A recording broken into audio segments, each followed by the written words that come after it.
বাংলাদেশ জেগে উঠেছে তারুণ্যের শক্তি নিয়ে। আমাদের বাংলাদেশকে আবার স্বাধীনতার শিখরে পৌঁছাতে হলে আমাদের এই আন্দোলনকে জোরদার করতে হবে এবং এই আন্দোলনকে ভিন্ন পথে পরিচালিত করে স্বৈরাচার সরকার এই আন্দোলনকে নস্যাৎ করে দেওয়ার চেষ্টা এবং পায়তারা চালিয়ে যাচ্ছে। তো আমাদের সতর্কতা অবলম্বন করতে হবে এবং আমার সংগ্রামী ভাই ও বোনেরা যারা আছেন, আমি সকলকেই বলবো যে এই ফাঁদে বা শেখ হাসিনার কোনো পরিকল্পনার ফাঁদে পা দেওয়া যাবে না। সে নানান কূটকৌশল করে যাচ্ছে তার ক্ষমতা, অবৈধ ক্ষমতা টিকিয়ে রাখার জন্য।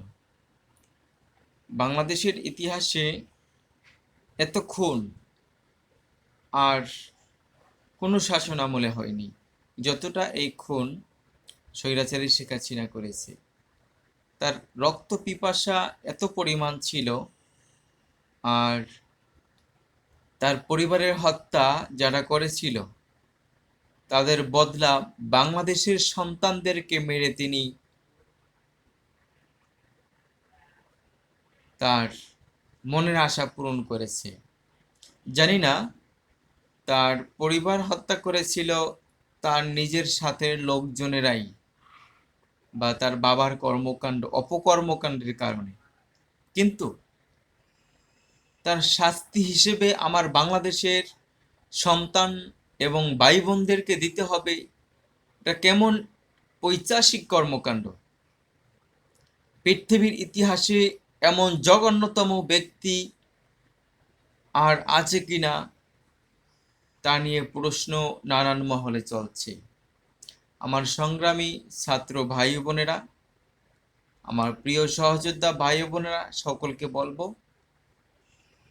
এই অবৈধ সরকার, খুনি সরকার এর পতন না হওয়া পর্যন্ত আমাদের আন্দোলন চালিয়ে যেতে হবে। আমাদের জীবন নিয়ে সংশয় রয়েছে, প্রতিনিয়ত আমরা হুমকির মুখে।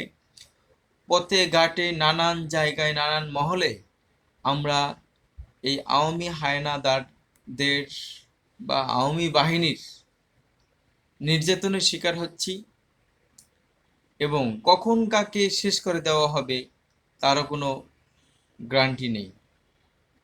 বাসায় এসে যখন তখন মানুষকে খুন করে ফেলা হচ্ছে,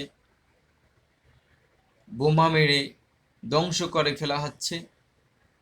এমনকি মায়ের গর্ভে যে বাচ্চাটি রয়েছে তারও নিরাপত্তা এই হাসিনা দিতে পারে না। ওর বাবা মা ভাই বোন যাদেরকে হত্যা করেছিল, যারা হত্যা করেছিল তাদের বিচার তো করেছে, বা তার সাথে লোকজনের সাথে গাদ্দারি করার কারণে, বাংলার মানুষের সাথে গাদ্দারি করার কারণে, অপকর্মের কারণে তার পরিবারকে মানুষ মেরে আত্মায় শান্তি পেয়েছিল। কিন্তু আমার প্রশ্ন, তার বদলা সে নিয়েছে, তাদেরকে ফাঁসি দিয়েছে। তার মানে এই না যে বাংলার সন্তানদেরকে তিনি গুলি করে মেরে ফেলবে, শিক্ষা ব্যবস্থা ধ্বংস করে দিবে, ইতিহাস ঐতিহ্য সংস্কৃতি সব ধ্বংস করে দিবে। এটা কেমন পৈশাচিক কর্মকাণ্ড!